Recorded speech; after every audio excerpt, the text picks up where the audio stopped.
No matter if points are gained or points are lost, there will be much to discuss. For analysis regarding tonight's Winnipeg Jets game, here are Dave Manouk, Ezra Ginsburg, and your host, Drew Mandel. The Illegal Curve post-game show starts now. Good evening, Winnipeg. Good evening, Manitoba. For all those joining us live this evening on our YouTube channel and all of our social media platforms, we say good evening, universe, and welcome to the Illegal Curve post-game show. Winnipeg Jets dropping a 4-3 decision after they lose to the San Jose Sharks tonight. The Jets had a 2-0 lead. That was not enough.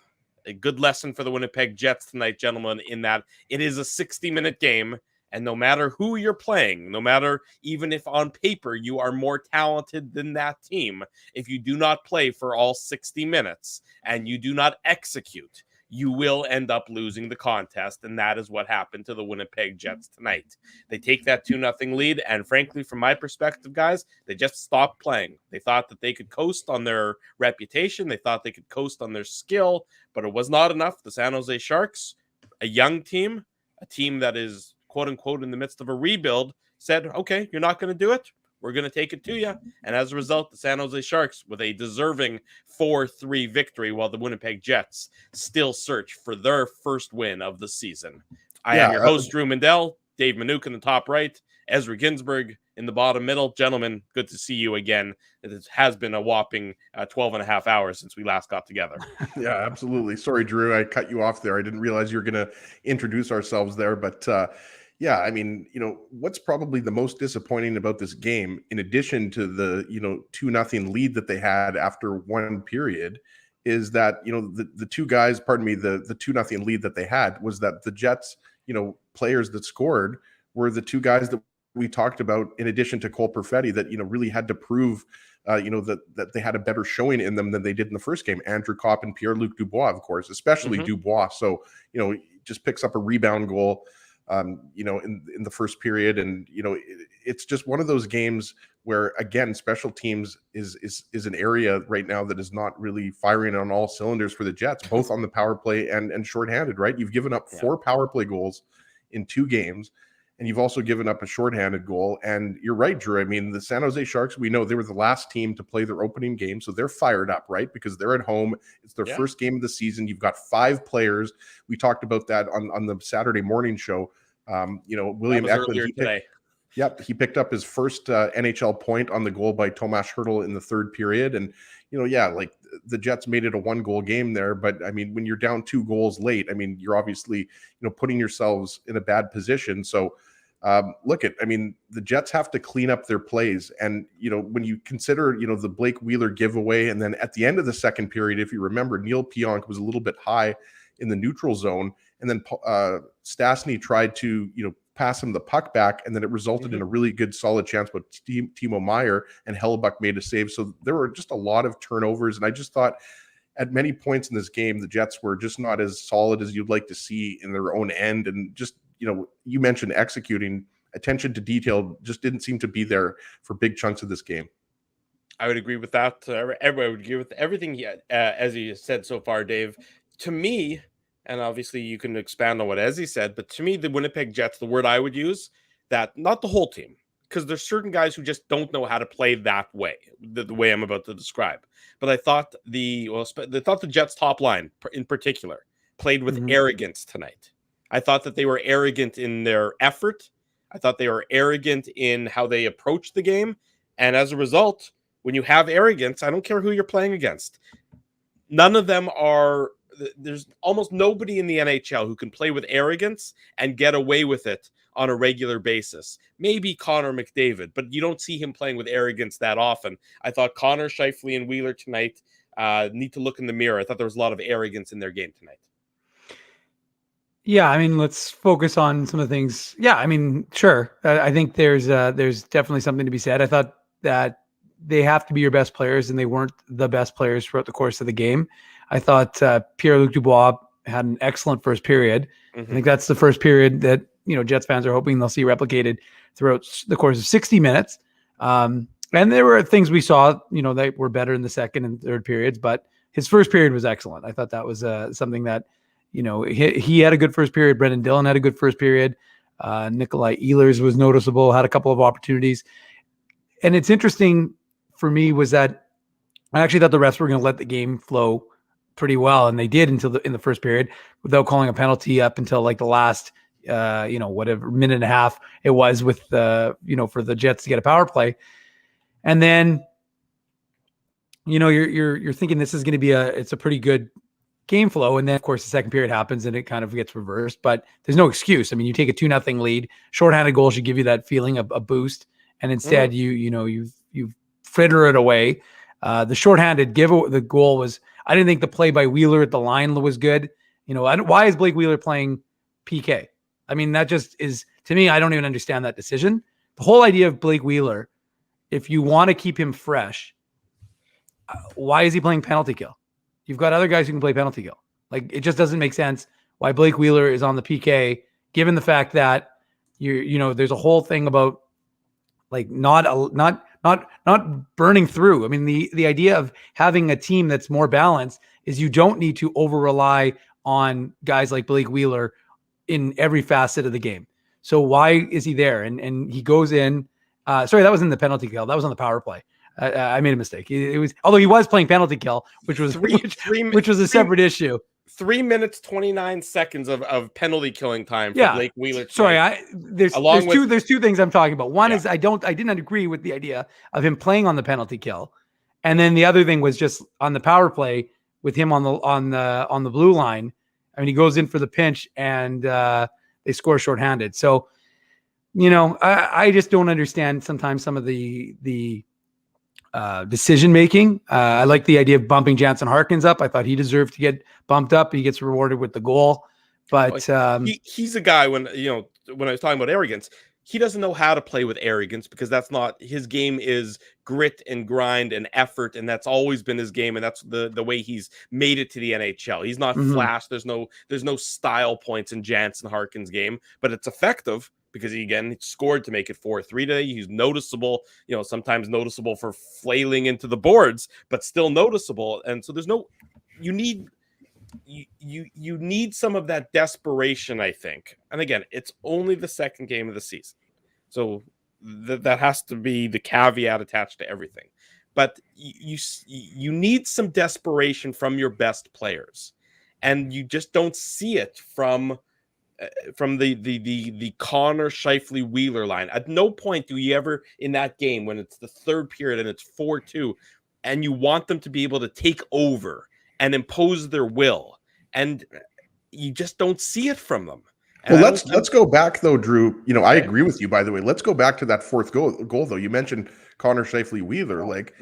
Brendan Dillon, you can say that maybe that wasn't the best pass, right? The outlet pass. Dillon made the pass to Connor, right? So there's the turnover at the neutral zone, and then so the Dillon comes up, and I forget who he was stepping up on, but he's a little bit out of position, and then the initial shot comes, and it's Kyle Connor who has to pick up Tomas Hertl, and he's late to pick him up. So really, Connor makes two mistakes on that goal, right? And so to me, that was in a game in which you're trailing, you're up 2-0, you're down a goal, and you're obviously struggling on special teams. Like, that's just inexcusable for Connor not to get back harder in that type of situation. I understand, like, it was a bad turnover, like the Dillon pass to Connor. And obviously, we're not going to necessarily say that was the reason why the Jets lost the game. But, like, that was just an awful shift for Connor. Hellebuyck makes, in that sequence that you're talking about there, Ezzy, Hellebuyck makes two very good saves to begin with.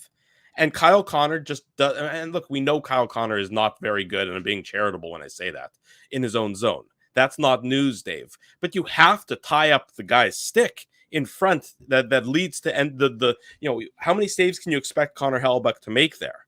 I mean, that's not on Hellebuyck. He's made your first two saves. Usually it's goalie makes the first save and then somebody's there to clear away the rebound. Kyle Connor is just floating by, not tying up a stick, not doing anything to prevent the grade A scoring opportunity. It's just arrogance. It's just, look, nobody wants Kyle Connor to be a Selke winner. It's not going to be in his game. Nobody's saying that, we want him to be a 15 goal scorer and become a Selke candidate, because that's just not going to be a realistic goal for him, nor should it be. But you have to put in the necessary effort, and you have to put in the necessary demands to not let a point blank chance happen when all you have to do in that instance is tie up the stick. He had to. It's to your point, Drew, about the effort. Like, you watch that replay, and we all watched it live, obviously. But there just wasn't the hustle. Like, if he would have hustled 15% more, then he would have, like, it was Timo Meier, if I'm not mistaken, who had the original shot. You're right. Hellebuck made an unbelievable first save. But if Connor just hustled a little bit more, like I said, like, we're not expecting, even 50% more, then he probably would have got there in time, and that wouldn't have been a goal, and it would only have been a 1-goal game as opposed to a 2-goal game. But let's be honest, like, the Jets made a bunch of unforced errors. Dave mentioned, Blake Wheeler's, like, that was just the Andrew Cogliano. Say whatever you want about him. He's played over 1,000 games. He might be towards the end of his career, but I mean, he's one of the fastest guys in the league, I think, still. I mean, he's still really fast. Rudolph Balcers, by the way, boys, was also very quick. It almost reminds you of Ehlers. Obviously doesn't have the, necessarily the same goal scoring potential, but I mentioned, Stastny and Pionk. They had a little, exchange at the end of the third period where Pionk was out of position, and then Stastny tried to get it back to him. That resulted in a chance for Meier, which Hellebuck made the save. So, like, there were a lot of, basically, costly turnovers in this game. And you just can't make those types of plays when you've lost your opening game and you're trying to get back into the game after you're down 2 goals. So, even though the first period was impressive, I agree with Dave. I mean, like, Dubois came out and he clearly had something to prove. He didn't have the type of game that he wanted in Anaheim, and he was really good. And that line of Dubois, Ehlers, and Kopp was probably the Jets' best line. We have to, it's not all negative too. Like, we have to give Jansen Harkins a shout out here. Like, he gets rewarded. Harkins and Vesalainen in the third period were moved up to the third line with Adam Lowry. And, that was just a smart play by Harkins, right? Like, Stanley clearly missed the net. And Harkins that was an opportunistic goal. I don't even think Aiden Hill knew he was there. So we got to give Harkins credit. And so there were some good performances. And I agree with you, Drew. It's the second game of the season. But I don't think you like what you've seen through the first 2 games. There's a lot of, I think, lackadaisical play coming from the Jets at times. They strike me, Dave, as a team that read their press clippings before the season started and thought that they'd be able just to walk through the first couple games. They soft schedule to start. They can just show up and they can win the games. Well, that isn't the way it works. You have to put forth the effort necessary to deserve to win. And if the Jets put forward the same effort that the Sharks did tonight, will they more likely than not win the game? Yeah, because they have more talent. But when you don't put forth that effort, you're not going to win the game. And yes, we can give it the shout outs to Jansen Harkins, but I mean, let's be honest. In all the games we've seen guys like Jansen Harkins play, when did he ever say, he's played a lousy game? He just doesn't, because his game is so simple that it's not usually anything that's bad about his game, Dave. He's always effective or noticeable in his own way, and when he's not noticeable, it's not detrimental. Tonight, some of the best Jets players, the guys who are the highest paid guys and should be the best, were detrimental to the Jets, and that can't ever be the case, David. Yeah, I mean, I'm certainly not gonna disagree with you. I mean, that is a fair assessment, Drew. I mean, I would caution that. And I'm not trying to be a Jets fanboy, because I'm certainly not that, but it is 2 games into the season. Now you've got some things that you're going to need to correct, and there's some poor play. And look, maybe they took the Ducks and the Sharks lightly. I mean, these are 2 teams that weren't given much regard by many analysts, maybe some on this program. And I think that's, because they had, look, the Sharks were in the midst of chaos, and the Ducks are a young team, so they weren't given a lot of regard. But the reality is that, this is an early point of the season. Do you guys have to play better? Absolutely. I mean, does Mark Scheifele have to play a better game? Does Blake Wheeler have to play a better game? Does Kyle Connor have to play a better game? Yeah.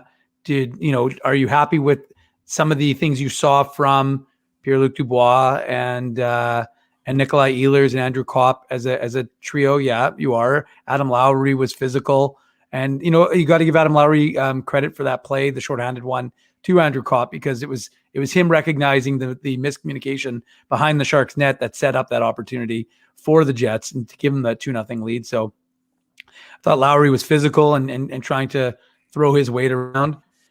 I'm not saying that the leash is long or the runway is unlimited for this Jets team, but you're not gonna blow it up. I know folks are fired up. That's what I love about the chat, though. I mean, I love reading it. Sometimes I'm not even paying attention to YouTube, bozos. I'm just reading what's going on in the chat because it's pretty freaking hilarious. And I get it. I get why people are passionate. That's why they tune into the show and that's why they watch the games. But the truth is that the Jets are a measured team. There's not going to be any sort of, crazy response yet because they're going to allow them to have that opportunity. I think it's just my opinion, but I think they're going to allow this team an opportunity to gel together, grow together. I mean, you've had the line of Scheifele, Wheeler, and Connor together for 10,000 years, but there's other things that you're trying to get in the defense, and you're trying to institute a new type of game. So we're going to see what that's going to look like. Again, what did I say before the season began was really, we'll see what this team is, 10 to 15 games in. And that to me is still kind of that barometer of what you're going to look at for this Winnipeg Jets club. And I wonder, guys, if Maurice, maybe looks at making a move on that top line. And like, it goes back to kind of, we've kind of joked about it on the show, but like, Connor Scheifele, Wheeler, we know the advanced stats sometimes, suggest that isn't the personnel that should be together, right? Like, everybody knows that Scheifele and Connor should be on the top line. So let's not kid ourselves here who we're talking about getting the promotion to the top line. It's obviously Ehlers, right? And I think the advanced stats say that, if Ehlers was on that line, the line would be much better. Then you have to figure out what you're going to do with Wheeler, because I think, nobody really expects him to be an $8 million third line player. But, based on the way he's playing so far, that might be where, he should be. So, he hasn't had a very good 2 games. Obviously, he picked up an assist on Connor's goal in the game against Anaheim. But, going back to what we said, I mean, Dubois, Ehlers, and Kopp, they looked fine tonight. I mean, you wonder if Harkin starts the game against Minnesota on that third line and gets rewarded. We're not sure what's going to happen, where Perfetti is going to play. He started the game, obviously, on the third line with Lowry and Stastny, but we're not sure, where he's going to factor in on the game, on Monday night. But, you wonder, like, even though it's only 2 games, Dave, like, these 2 games probably couldn't have gone any worse, right? Like, they weren't blowout games, but, the Jets shot themselves in the foot a lot.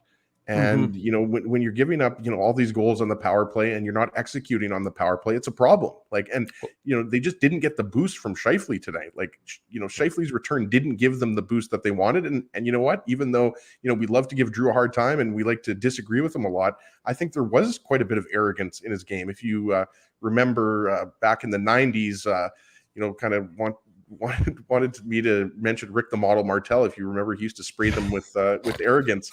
But obviously, this wasn't the type of game where you could go in there and have these types of turnovers and this type of performance. I agree. I think the Connor Scheifele Wheeler line actually hurt the Jets tonight.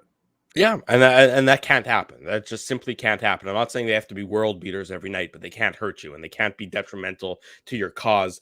And we can't go any further tonight without talking about the special teams, because it's now been 2 games in a row where the penalty kill has been abysmal for the Winnipeg Jets. And if you remember back last year, for a big chunk of time, the penalty kill was abysmal, and then it got really good, later in the season. But I mean, the way they are right now, it just does look like a bit of a tire fire for the Winnipeg Jets as it pertains to the special teams. I mean, we talked about the Blake Wheeler on the penalty kill, and I mean, 2 minutes and 50 seconds. No, sorry.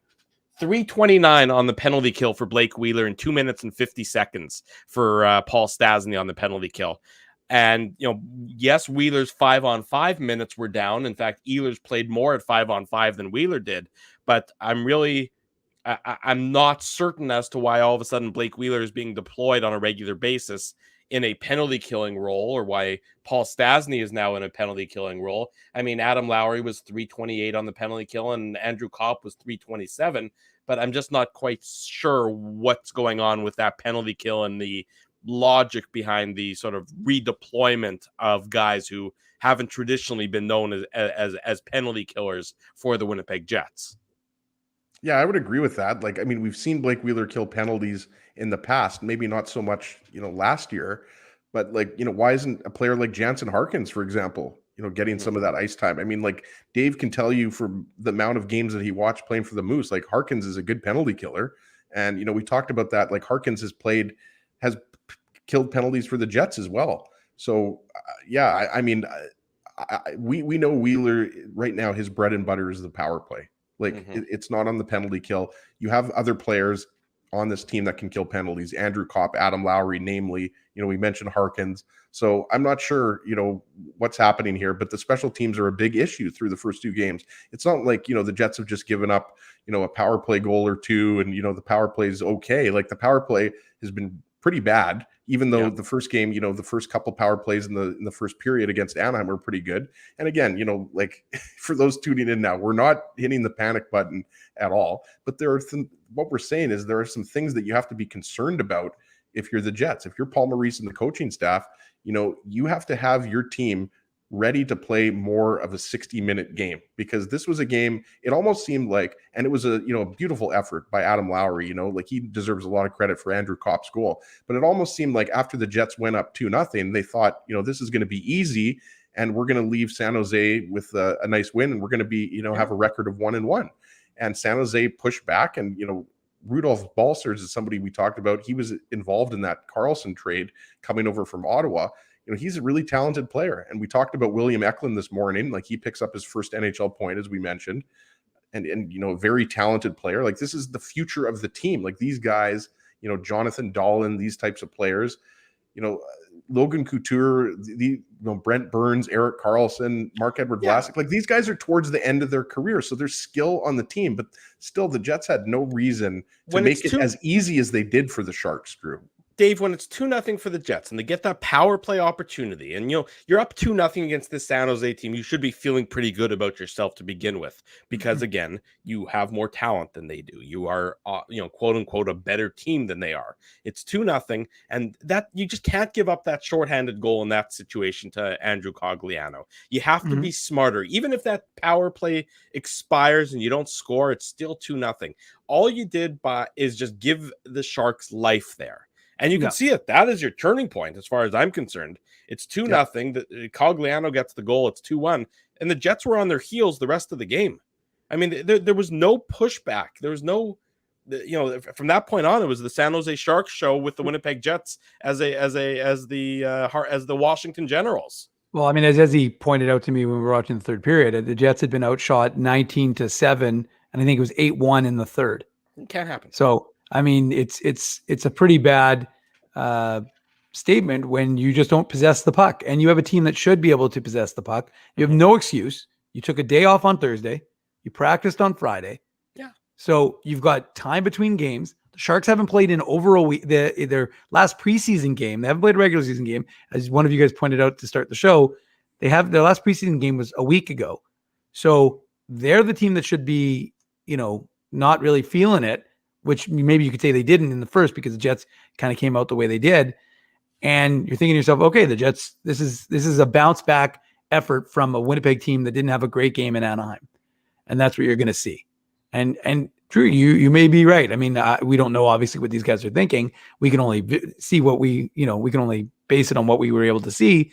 But yeah, it did seem like there was almost like an arrogance, like a take a foot off the gas sort of mentality that was the result of, maybe feeling comfortable. And so all of a sudden that second period happens, and a game that shouldn't have been the way it was. And you can lament the non-calls, right? Nikolai Ehlers breakaway, Brett Burns, 2 slashes on the hands. That easily could have been a penalty, could have changed the course of the game. That should have been a penalty. Yeah, no, it was absolutely a penalty. Yeah. It's just obviously they didn't call it, but that goes both ways, right? There's instances where the Jets didn't get penalized for things, but I think this is like, you're not going to have a closed door meeting after a game like this. It's too early in the season for that point, but you just cannot go 0-3 in to the start of the season, coming back home and playing 2 games, right? You've got to, back here in Winnipeg before you go back on the road, go back out to the West Coast to play these teams, including the Kings.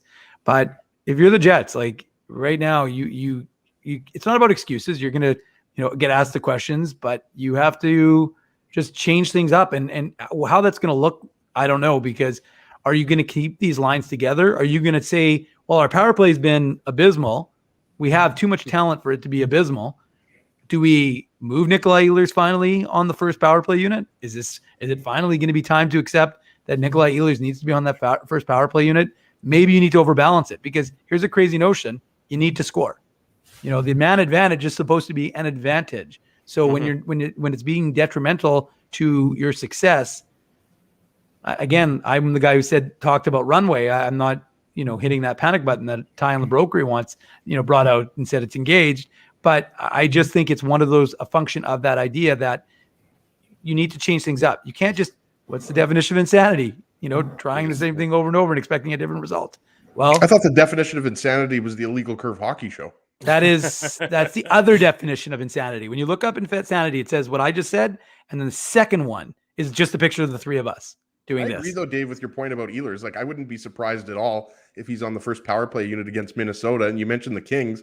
The Wild beat the Kings tonight. The Wild are 2-0, right? So we know the Jets and the Wild, like, those are going to be the teams that are neck and neck in the Central. Like, I think we all agree, and most people agree, that right now you would, put the Jets ahead of the Wild.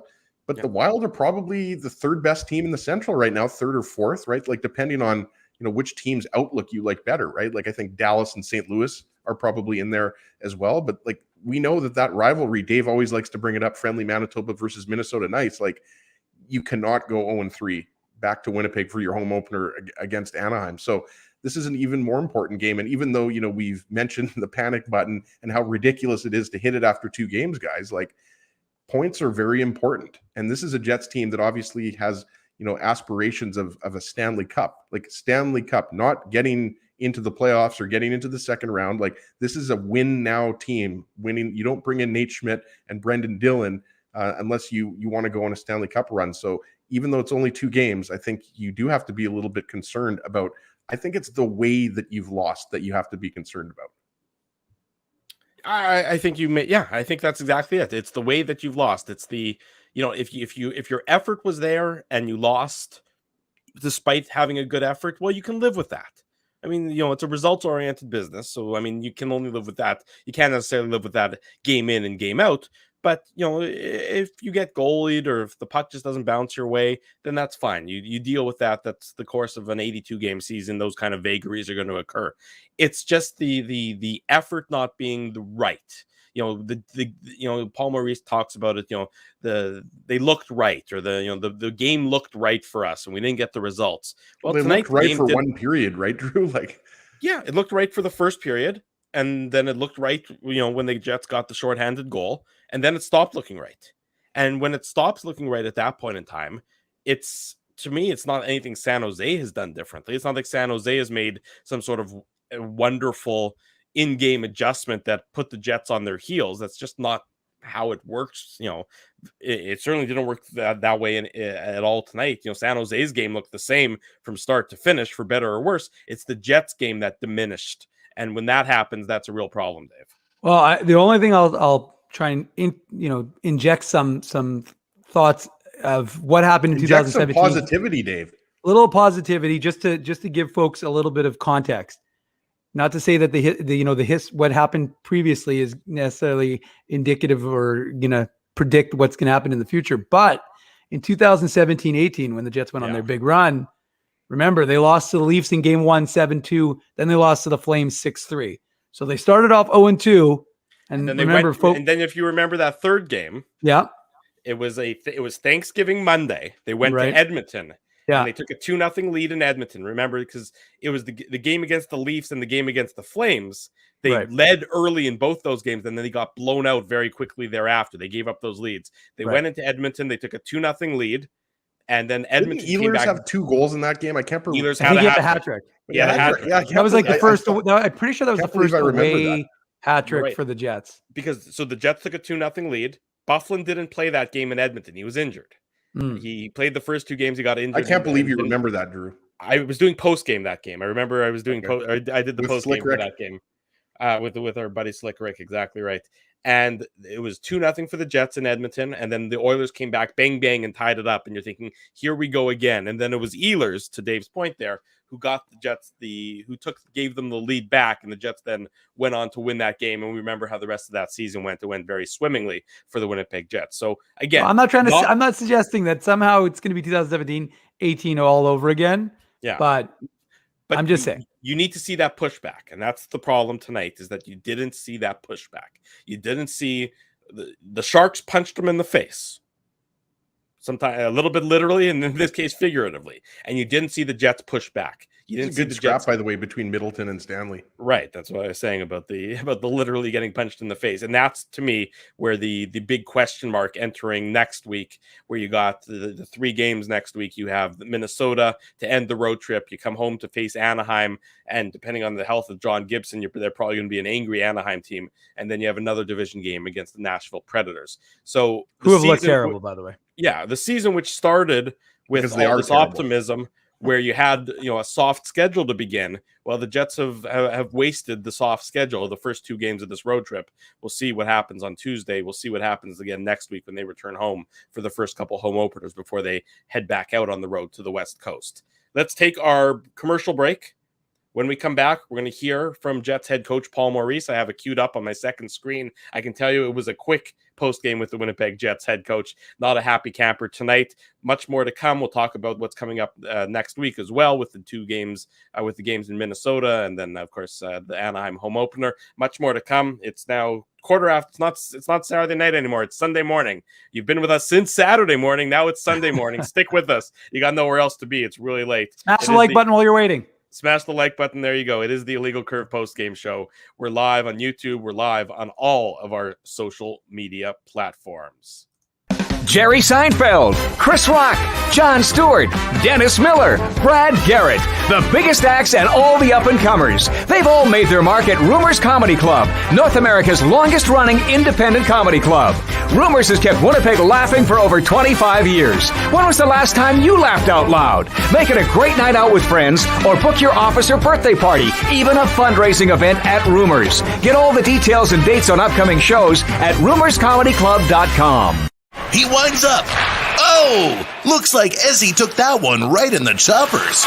A blistering fast puck hurts like HE double hockey sticks. That's why I let the pros at Linden Market Dental Center turn my yow into wow. Get your brilliant smile back with state-of-the-art restorative and cosmetic dentistry from real pros. And remember, always wear a mouth guard. Now that's solid on ice advice. Learn more at lindenmarketdentalcenter.com. Creating smiles for life. So you're a pizza person, you married a wing person, but somehow your kids are salad people. You can't pick your fam, but you can pick your BP meal deal, starting from $18.99 for takeout or delivery at bostonpizza.com. For 3 generations and over 80 years, Tough Duck has been making apparel that works and plays as hard as the people who wear it. From jackets to work boots and everything in between, Tough Duck's clothing can handle the harshest environments, even the Illegal Curve hockey show. Work to live, live to play. Visit toughduck.com.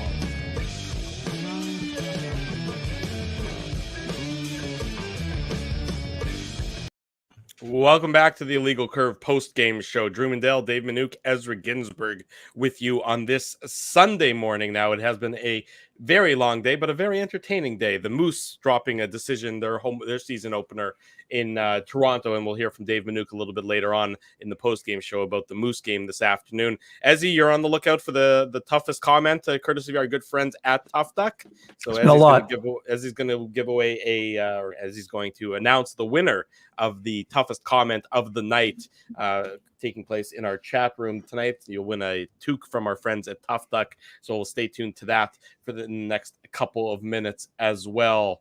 Gentlemen, let's see if I can queue up the Winnipeg Jets head coach Paul Maurice, hear from the Jets bench boss after tonight's loss in San Jose and what he thought about the Winnipeg Jets performance. strong and things maybe got away, either special teams or the speed? Where did you? That would be where it went, and then the speed came into play. You know, the shorthanded goal. We're struggling a bit on our penalty kill, but we got slow in the middle of the game. I thought we moved the puck easily, and maybe that was their nerves early. And then we continued to try to do that. I think we skated anywhere near the way we can or we need to win that. There are moments where players talking the same thing, either moving slowly or maybe even sometimes moving too fast, and there's a gap between forwards and where did you? Yeah, I mean that's almost the same thing. It's just out of sync on your transition game. But at the end of it, there are lots of times defensively we were moving too slow. It wasn't just with the puck, and that would be the biggest focus there. That with the puck is no important what we do without it. And I just thought we didn't skate well enough in both halves.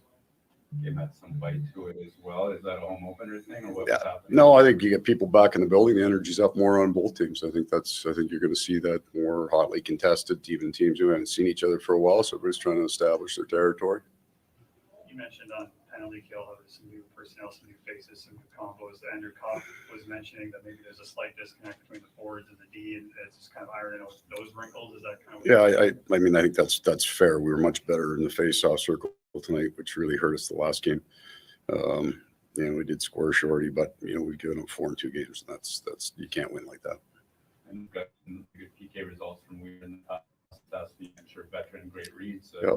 They're just trying to take some time off the other guys too. We ended up running Lyles and Andrew quite hard. So I'd like to find 6 guys again, and we can spread that out a little. The mission is to find like that's exactly. Yeah, just some chemistry, and it's the chemistry with the forwards and the D together as well. Is that kind of Pierre-Luc Dubois, kind of that first period, especially that? I mean, you guys. Yeah, they were good. I mean, I thought he could have had a bunch, and that's a great sign for us. Do you take into Minnesota with process being probably the most important this time? Well, the foundation of what we do has to be fast on both sides of the puck, regardless of routes and schemes and things like that with the puck. We got to get a hell of a lot quicker. Yeah.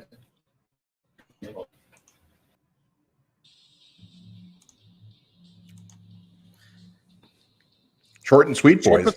Short but sweet. The Winnipeg Jets head coach Paul Maurice, and I thought he was bang on with his comments about the skating and the transition of the Jets. They didn't seem in sync, and I'm not going to say bye right now, but they just didn't. Was that the Backstreet Boys or is that in sync? Did I get that reference right? Neither of you we're picked up on that one. That was in a punk rock. Dave's Come on, throwing Drew. his arms up in the air.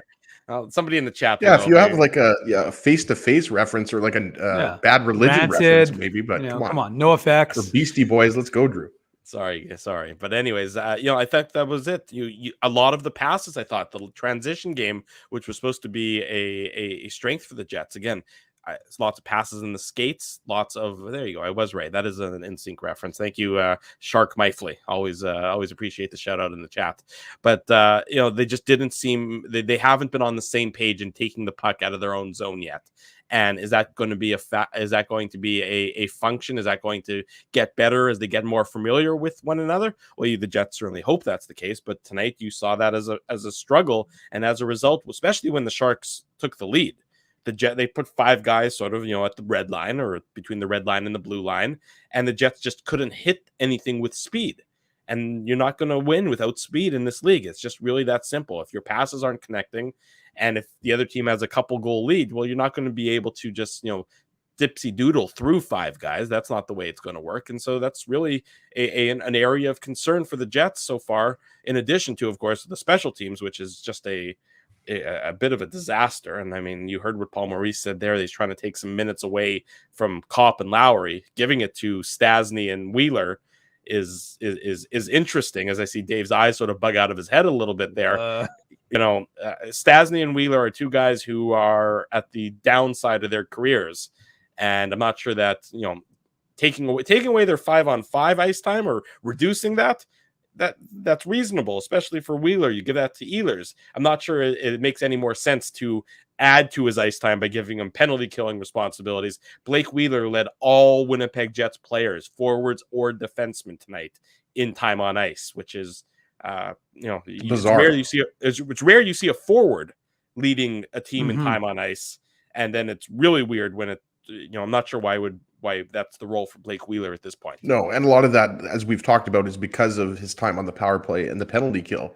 Like, look at Stastny's a great defensive player, so I understand him playing a little bit on the PK. I'm not saying that Wheeler is a poor defensive player, but I just don't know that you want him playing that much on the PK. I mean, that might just be me or us, but I mean, don't you want Kopp and Lowry out there? Like we talked about, Harkins, like, you look around the NHL, I mean, you have a lot of defensive specialists out there on teams penalty killing units, right? Like you have players that are out there that don't get power play time, right? And when you're talking about Wheeler and Stastny, both of those players get power play time, right? So yeah, I agree with that. That's a little bit peculiar, but obviously Maurice has his reasoning. We might not agree with it, but he is the head coach, right? So, I mean, it goes back to what we talked about before though, guys. Like, the Connor Scheifele Wheeler line's got to be better. It's only one game that they've been together because, right, like Scheifele wasn't there for the first game. But, when you have those types of turnovers, and again, I'm a big believer when you have those types of egregious turnovers. I know Dave M likes that word egregious, so I like to get it in there at least once every time the Jets lose. But I think he's actually going to say you've been spending an egregious amount of time at his house today, as you somehow are still there. Absolutely. Good use of the word egregious, Drew. I think, we'll see who spells it better, but the Jets just can't make, that many mistakes. And we documented, 3 of them, and there were a few more, but they just have to be sharper in their own zone. They have to be sharper on special teams. Like, and again, I am of the belief that, this Jets team is going to be a playoff team. And I do think that they can go very far in the playoffs just because of, we know why. I mean, the skill up front, the defense is better, and you've got a Vezina winner between the pipes. But these first 2 games have been pretty concerning. And, you're facing a Wild team, as we talked about, 10 minutes ago. I mean, the Wild are 2-0, and this is a team that, the Wild when the Wild are playing a team like the Jets, they know that's a team you're going to have to go through to get to the conference final, right? Like Colorado's the obvious one. We all know who the best, most skilled team in the Central is, but the Jets are right behind the Avalanche. So, this is not going to be an easy game, and the Wild are a feisty team, a good defensive team. You talk about the Wild, Ezzy. I mean, the Wild are on the West Coast as well. They're in California, just like the Jets were, and the Wild took care of their business. The Wild went into Anaheim, and I believe that was last night, if I'm not mistaken. They beat the Anaheim Ducks last night. Well, then they go second half of back-to-back in LA, so, I mean, no real travel, but they beat the Kings. So they got 4 points when they on the games they quote-unquote should win. The Jets, in the games that they should win, got 0 points. I mean, so there's, leg up already for the Minnesota Wild. And again, it's very early in the season. It's only 2 games. So, of course, no one, we're not advocating for ripping our hair out. I don't have any left to rip out. That ship sailed a long time ago. But I mean, it just tells you that, one of the teams the Jets are fighting with, the Minnesota Wild took care of their business. The Jets did not take care of their business so far this season, Dave. Yeah, that's a true statement, Drew. It's hard for me to really add anything terribly insightful for it because we've spent the entire 2 post-game shows so far now talking about the Jets not doing what they needed to do. So it's time for them to, like I said, you don't need to do a lot of soul searching, but they have to figure their stuff out. They have to figure out, the power play. We've said it with the weapons they have, and I understand that they're deploying it differently. And now you've got Nate Schmidt there. So there is a bit of a learning curve with respect to the power play, but there's just too much firepower on this team for them to be, impotent. And so to me, you're going to have a travel day tomorrow. So there's no media availability on Sunday. You got to just, like I said, this is on the coaching staff. I mean, they've got to show, I don't remember when the comment came up, but I mean, which I should, because I'm the one who threw it up on the screen. But the truth is that, they've got to show some creativity. The coaching staff does, because sure, I get it that you're trying to get the Jets to play a different style and you want them to play faster. And it's not just about being good defensively now. It's going to be about the transition and you're changing elements of the game. And I understand that, but you also have a training camp, right? That's the whole point of training camp, is to really, really refine that. So, I get that it's not going to be perfect on day 1 of the regular season. It's going to be a work in progress, but it's got to be a better work in progress than what we've seen today. It certainly does have to be a better work in progress. Dave, quick word on the Moose game this afternoon against the Marlies in Toronto. The Moose lost 5-1. Not a great game, especially given the fact that they really do have one of the deepest Moose teams that they've had for quite some time. So not a great day for the Manitoba Moose in any regard, but they'll be right back at it tomorrow. And some people throwing us asking us to mention the Winnipeg Ice. They've won 6 games in a row. I think they've outscored their competition about 300-5. So Winnipeg's WHL team is rolling right now. So they deserve a kudos because if the NHL team is letting you down and the AHL team is letting you down, well, Winnipeg's also got a third option in the WHL team, which is picking some folks up because they have a really good roster and they're getting it done. There you go. Ezzy, do you have a toughest comment for our good friends at Tough Duck that you can award a toque or a prize to tonight? Yeah, we're going to give it to Paul Odette. Paul is a frequent viewer and listener of Legal Curve. A good offense starts by playing smart defensive hockey. I really think that is the key here for the Jets. I talked about the turnovers, and obviously, there could be some more finish on the power play, but the Jets have to be better defensively. There have just been too many mistakes in the first couple of games, and it's come back to bite them. Well, there you go. Paul Audette. Congratulations, Paul. You can see his comment up on the screen right now. Paul, get in touch with Ezzy at ICEzzyG on Twitter or Ezra at illegalcurve.com. Send him an email, send him a DM, get in touch with him. He'll make the arrangements to get you your prize from our good friends and sponsor of the show, Tough Duck. Gentlemen, on my second screen here, I see that Sean Reynolds has made his way to his hotel room in San Jose, and Kenny is somewhere in his house in presumably Winnipeg, but he doesn't have any lights on, so he's doing it in the dark. We might, want to Kenny invest after dark. money. Yeah, it's Kenny after dark. We might have to get Kenny a ring light or something. You know what, boys? Like, we're burning the midnight oils. Like, when it's 12:30 in the morning, I think the lights should be a little bit dim. If it was too bright, that would be kind of weird because we would normally be in bed. So there's nothing wrong with that. Speak for yourself. Dave's got lots of work to do. I'm going to go to bed, Ezzy. I think you should probably go to bed too. You've got lots to still go on illegalcurve.com, folks. So even though you're going to go listen to Sean and Ken, and we encourage that, make sure you come to illegalcurve.com. We'll have all the post game.